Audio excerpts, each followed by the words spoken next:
రేవంత్ రెడ్డి చెప్పాల్సినటువంటి ఒక కీలకమైనటువంటి నిజం ఉంది. ఏంటయ్యా అంటే వాస్తవంగా ఎవ్వరికీ అర్థం కానటువంటి కాన్సెప్ట్.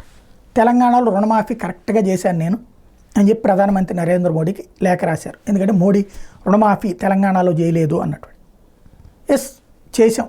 ఎంత 18,000 కోట్లని మనమే చెప్తున్నాం, 8,000 కోట్లని ఇంకో పక్కన చెప్తున్నారు, ఫైనల్గా 25,000 కోట్ల దాకా అన్నది అంతకుముందు మనమే చెప్పినటువంటి మాట.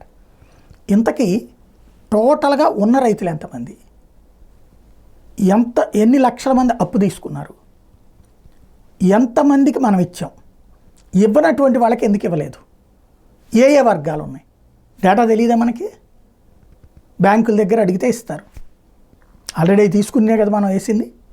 కాబట్టి ఇక్కడ సంపూర్ణ రుణమాఫీ అని నమ్మారు అందరూ. 2 లక్షల రూపాయలు అంటే ఆషామాషి కాదు. తెరా చూస్తే ఆగిన తర్వాత ఇప్పుడు లేదని చెప్తున్నారు. నిజమో కాదో స్పష్టతనివ్వాల్సిందైతే రేవంత్ సర్కారే.